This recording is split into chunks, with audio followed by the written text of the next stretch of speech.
अब ये संस्कृति सभ्यता के राग गा के भीख मांग लो, या ये सब छोड़कर परीक्षा आप दे दो, ताकि 1 साल की पढ़ाई तुम्हारा बच जाए। फैसला तुम्हारा हाथ में है।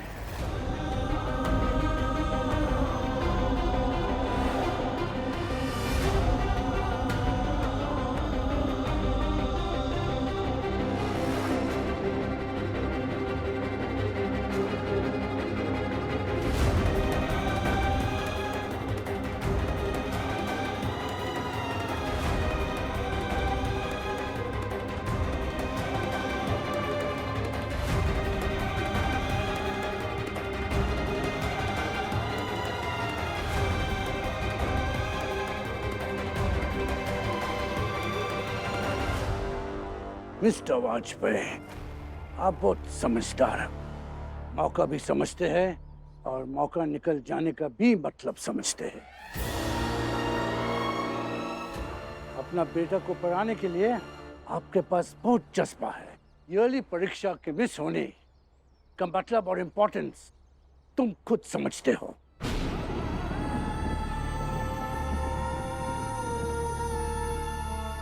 एक साल का देर होने का अर्थ भी समझते हो। तो आपके बेटे को फैसला लेने में मदद कीजिए,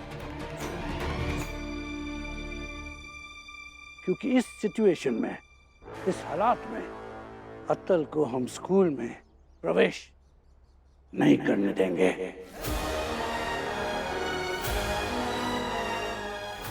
हाँ, अगर ये सब छोड़कर, ये सब मतलब रीति रिवाज, सभ्यता संस्कृति को छोड़कर नॉर्मल तरीका से रहे तो परीक्षा देने देंगे।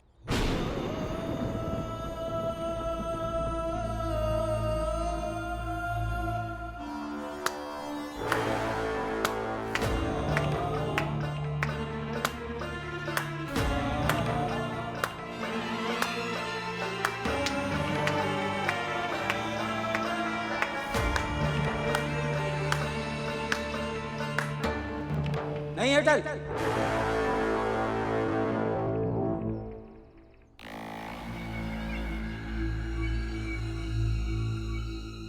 ये प्रायश्चित तुम्हारी वार्षिक परीक्षा से भी बड़ी परीक्षा है।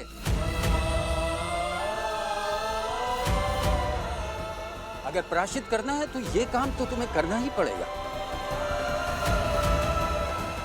7 दिनों का संन्यास, पूरे गांव में घूम घूम कर भिक्षा मांग कर खाना, और साथ ही साथ ये कहते रहना कि हाँ मैं गौ माता का पापी हूं। ये तो तुम्हें करना ही पड़ेगा।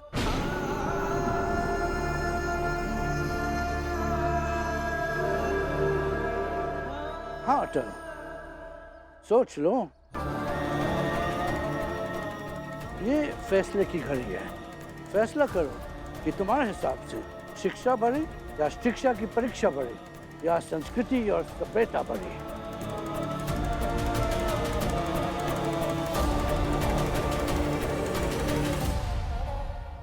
आज 2 नाव पे पैर रख के चल नहीं पड़ेंगे।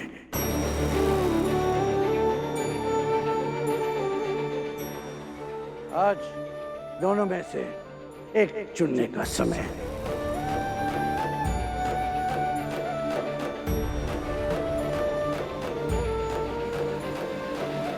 अटल बेटा, ये नोटिस, ये देखो, ये क्या लिखा है। अटल, समझने की कोशिश करो। देखो, समय के साथ बदलना पड़ता है।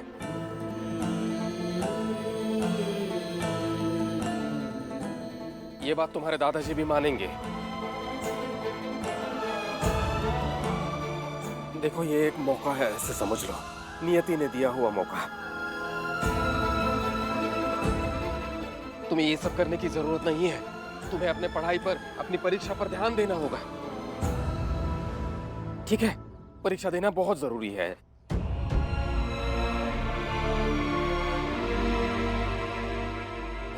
अटल, मुझ पे विश्वास करो, मैं ये सब करता हूं। दे दो, मुझे दे दो। मैं सब नियमों का पालन करके ये प्रायश्चित करूंगा। तुम पढ़ाई पे ध्यान दो बेटा, परीक्षा पे ध्यान दो। नहीं बाबूजी, ये मामला परीक्षा का नहीं है, ये मामला उपेक्षा का है।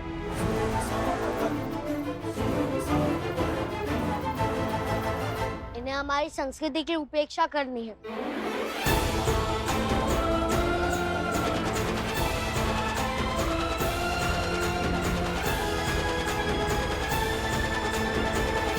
आपको याद है धोती तिलक के बारे में इनसे चर्चा हुई थी? जैसे आप लोग पैंट, कमीज, हैट पहनते हैं, वैसे ही हम भारतीय धोती, कुर्ता, पगड़ी पहनते हैं और टीका भी लगाते हैं। सबका अपना अपना रहन सहन होता है, अपना पहनावा होता है और अपनी संस्कृति होती है, और ये हमारी संस्कृति का अभिन्न अंग है। मैं बस सबको ये समझाना चाहता हूँ कि हमारी संस्कृति की ताकत 2 मिनट में खत्म नहीं हो सकती।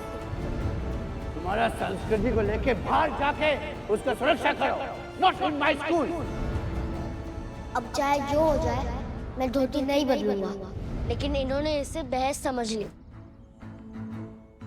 इन्हें मैं कह रहा था कि मेरी संस्कृति ना छीने, और उस समय भी मैं अपनी बातों पर अडिग था, विचारों पर अडिग था।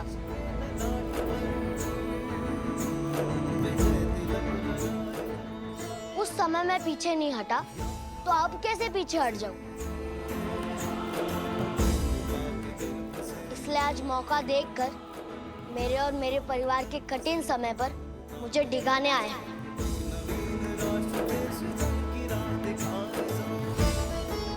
और जब मैं तब पीछे नहीं हटा, तो आज कैसे पीछे हट जाऊं बाबूजी?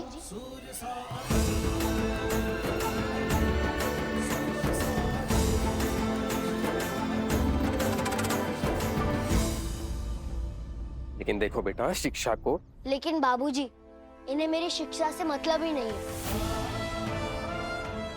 माफ कीजिए, मैंने आपकी बात काटी, लेकिन ये मेरे ही हाथों से हमारी संस्कृति और सभ्यता का अपमान करवाना चाहते हैं।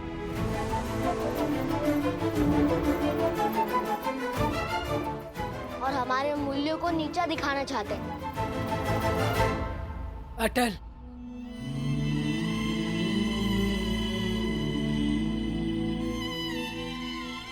देखो मेरी बात ध्यान से सुनो।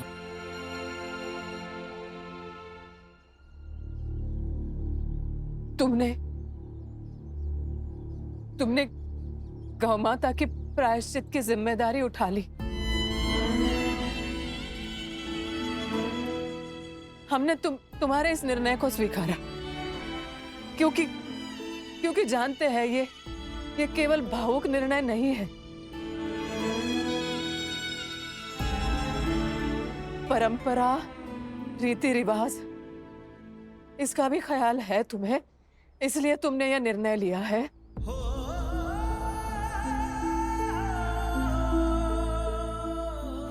लेकिन बेटा, यहाँ पे जो हो रहा है वो बात अलग है ना? हाँ,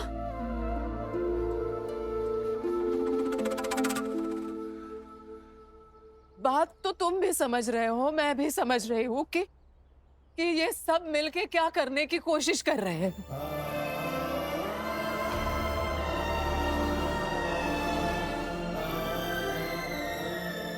बेटा, ये तुम्हें अपने ध्येय से भटकाने की कोशिश कर रहे हैं। देखो, गौ माता की जिम्मेदारी पूरे परिवार की है। उसके प्रायश्चित की जिम्मेदारी हम में से कोई भी उठा लेगा, लेकिन तुम्हें अपने ध्येय से नहीं भटकना है बेटा।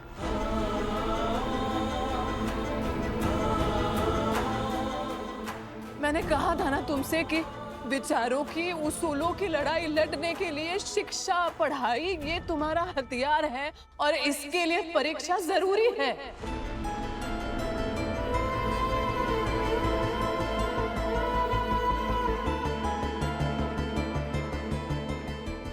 और इसीलिए परीक्षा जरूरी है अभी। अटल, मेरी बात को समझो। हाँ? समझ रहा हूँ माँ। आपने जो कहानी सुनाई थी वो भी समझी है मैंने।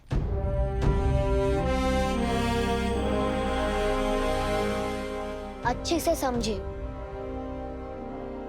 कौन सी कहानी? वही जिसमें दुर्योधन गलती कर बैठा था।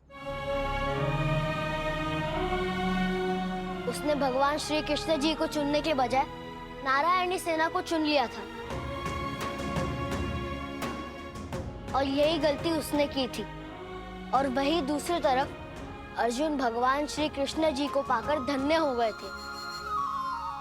इसलिए चुनाव बहुत जरूरी है, और उससे भी ज्यादा जरूरी है सही चुनाव।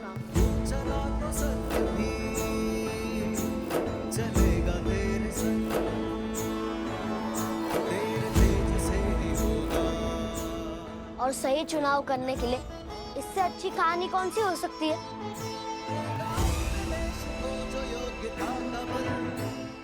मैं अभी इन परिस्थितियों में प्रायश्चित करने का चुनाव करता हूँ।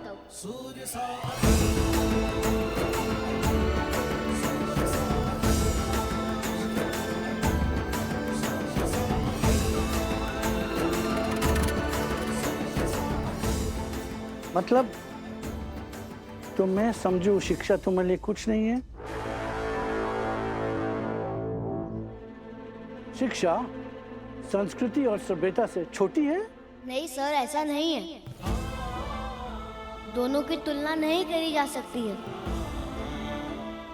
शरीर में खून बहता है और प्रकृति में पानी बहता है, तो इन दोनों की क्या तुलना? दोनों के बिना काम नहीं चलता।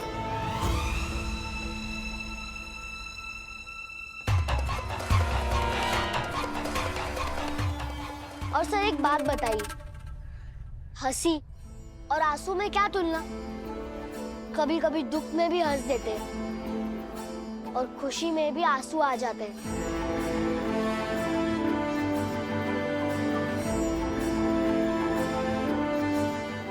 परीक्षा भी कभी कभी आती है, और इस बार अगर परीक्षा नहीं दोगे तो ठीक है, मत दो।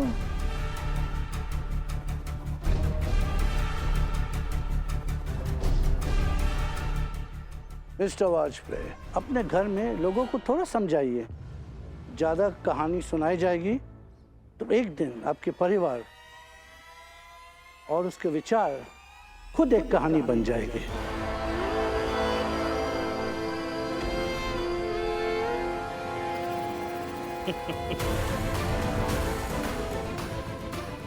आपको पहले भी कहा था, अटल को पढ़ाने की आपकी सोच किसी काम की नहीं है। लीजिए, आज साबित भी हो गया।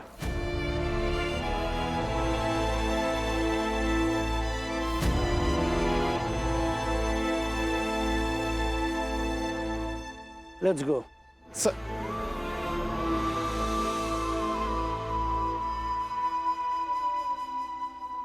अटल, ये क्या किया तुमने? तुम समझ रहे हो? अब 1 साल पीछे रह जाओगे तुम। अटल बेटा, 1 साल की क्या कीमत होती है? कुछ समझ है?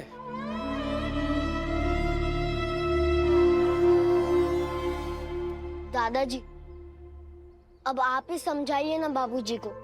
मुझे समय नष्ट नहीं करना। मैं निकलता हूँ पाप का प्रायश्चित करना, घर घर भिक्षा मांगना।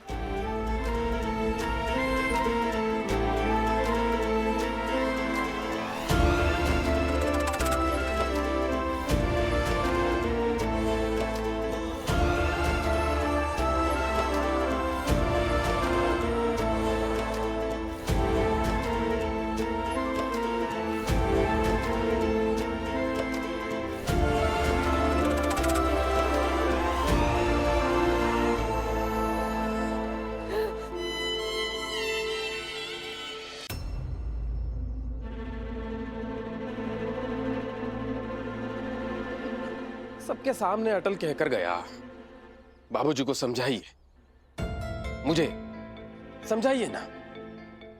क्या करने वाला है वो?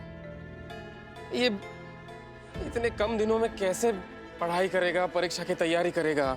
दरअसल परीक्षा में 3 दिन बाकी है और मुझे लगता है कि अटल को पूरा भरोसा है कि वो ऐसा कुछ करेगा कि पाप का प्रायश्चित भी पूरा होगा और परीक्षा भी नहीं चुकेगी।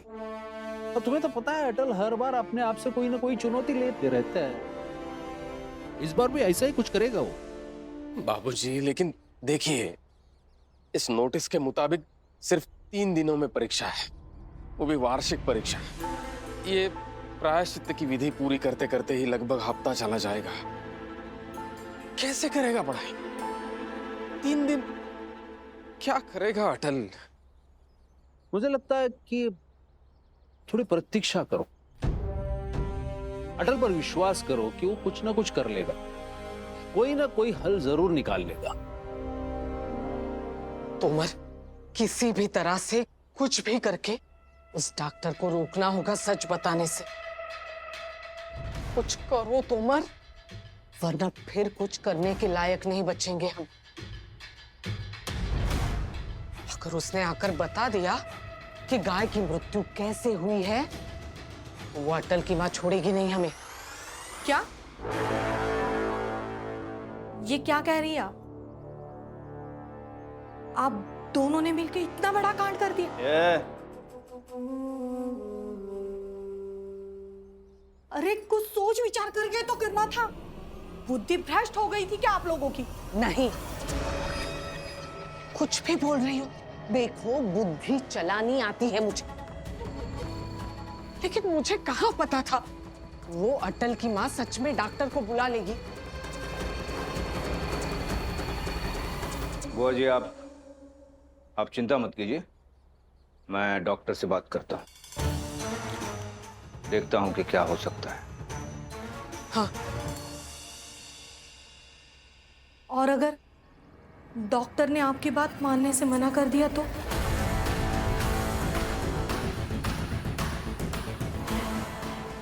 क्या होगा?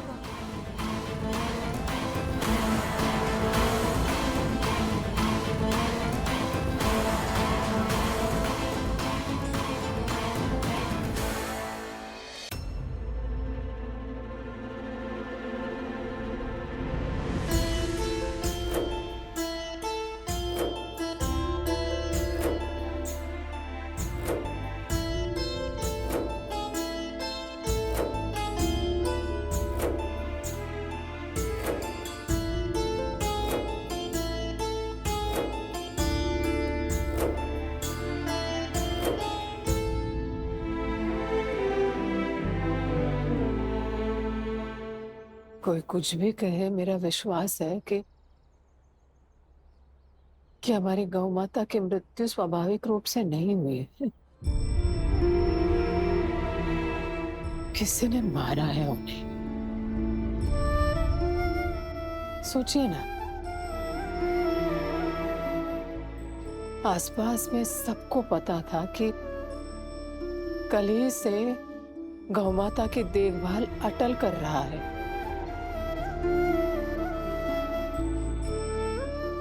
ये कहते हुए घिन आती है, लेकिन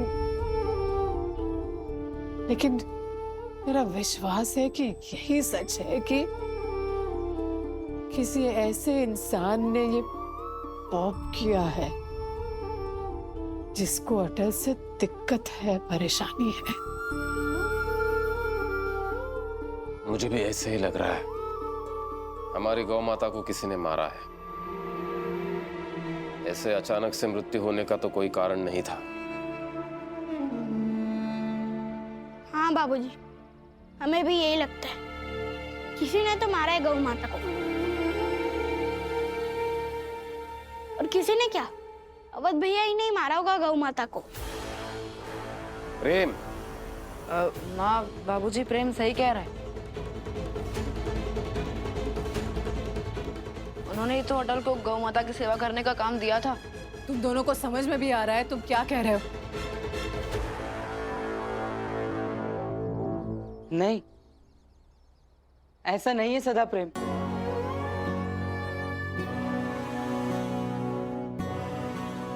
आप दोनों ऐसा सोच सकते हो और सोचने का अपना आधार भी है, क्योंकि मेरी और अटल की नहीं बनती है। लेकिन जो भी हो, अटल भाई है मेरा।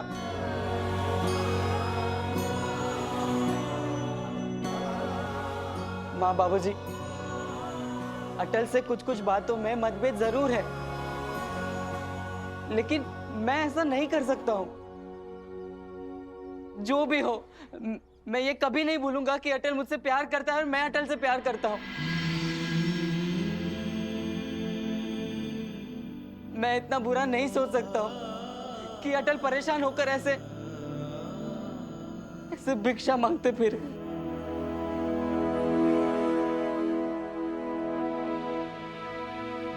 कभी ये भी सोच लिया करो कि मैं तुम्हारा भी भाई हूं।